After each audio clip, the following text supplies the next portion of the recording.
Time for an introduction to virtual private networks and tunnels.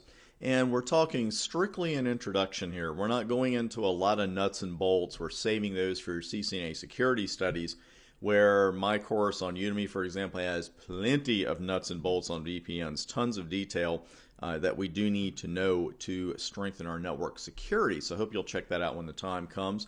But there are other reasons we use VPNs beyond security.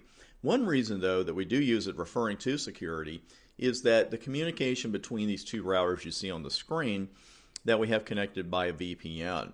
Well, the thing is, when we apply commands to directly to our serial 0 interface and say that's what we're using here, well, all communications using that interface are subject to the communications we configure on the serial interface. Makes perfect sense.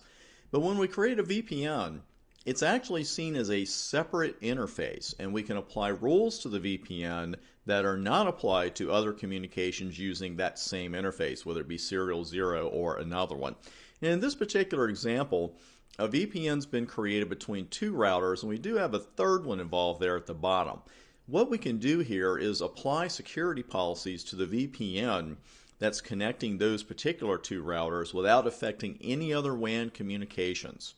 Now, packets that are sent through this tunnel are encrypted before transmission, and an additional VPN header is tacked onto the packet as well. So that gives you a little bit of a hint right there as to, well, why aren't all communications over VPNs? We have extra security, we love that, but we know there's always going to be some overhead involved, and that's why we don't just have it for every communication. By the way, a couple of terms here I see asked about and slightly misused out on the net on occasion. If these two routers that are connected by the VPN belong to the same organization, that's an intranet. If they belong to different organizations, that's an extranet. Now, you see only routers in this example, but as you and I both know, PCs and laptops can also serve as the endpoint of a VPN. And that remote access VPN is usually initiated by the PC end via a VPN client.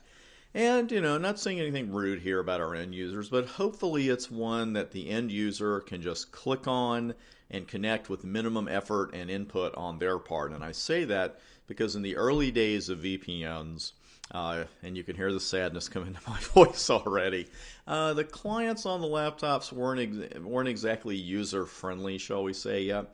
It wasn't just like, click this icon, enter a password, you're in. And it just didn't go well for a lot of end users. Lots of weekend calls to help desks. But now the clients are so easy to use. Like I said, usually you click on it, put in a username, password, and your end user is good to go and connected to the network. There's another device I want to mention called the Adaptive Security Appliance. It's an ASA, and it can also serve as a VPN endpoint. Now, the ASA does a lot more than just create and maintain VPNs, a lot more, so much so that the ASA actually has its own certification. I did put the link in the book that goes along with this course, so if you pick that up, you can click on the link and see what I'm talking about. You can also just quickly go out to Google and put in ASA certification. You do have to be CCNA security certified before you can earn that one, but those ASAs are getting bigger and bigger and bigger out there. I've seen more questions about them. So that may be a certification you want to look into down the road. Right now, let us define our terms, because I do see some of these terms get used interchangeably, and they're not. We want to be very clear on what each one means. Data origin authentication. It just allows the receiver to guarantee the source of the packet. It doesn't really have anything to do with the contents of the packet. When we get a packet flow from 172.111, data origin authentication is saying, are these packets really coming from 172.111? Now, encryption, again, is indeed just that. The sender encrypts the packets before sending them. If an intruder picks them off, then hopefully they'll have no meaning, because when you get into VPNs, you also have to have keys. It's not just enough to know what encryption is being used and to try to decrypt it. So it's not particularly easy for an intruder to pick packets off a VPN and then start reading them.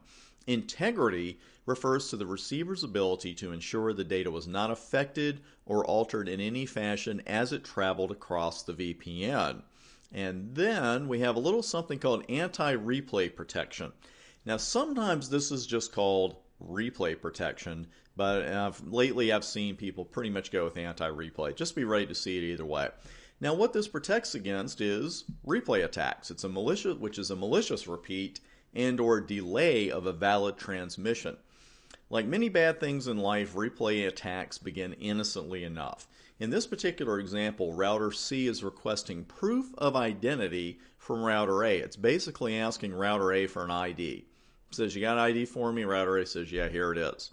Now the problem here is the intruder listening to the conversation and copying that proof of identity. Well, after A and C are done with their conversation, the intruder starts a conversation with C pretending to be A. And when C asks for proof of identity, the intruder says, oh yeah, here's my ID, and it's giving C A's ID, and C will accept it if the replay attack goes through. Now, anti-replay protection can use several different methods of defeating such an attack, including the one-time use of tokens for that proof of identity or by using sequence numbers.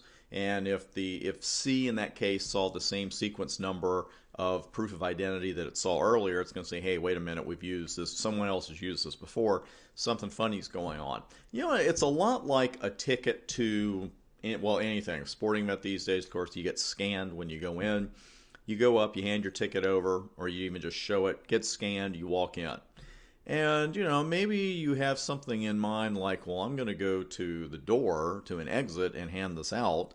And, someone else can use the ticket. Or what I'll do is I've got an online ticket, so I'll print 5 copies, and then 5 of us can get in. The problem is that only the first of you to get there is going to get in because, of course, it gets scanned, goes in the system immediately. Hey, this particular barcode and this particular number have been used, and we're not letting anybody else in with that barcode. So sorry about that, Charlie. Only one of you is getting in, and in this case, that's really what anti-replay protection is. It's protecting against using an ID or a proof of identity more than once. We're going to start the next video with GRE and IPsec and a discussion about some data encryption technologies, and we'll take it from there. See you on the next video.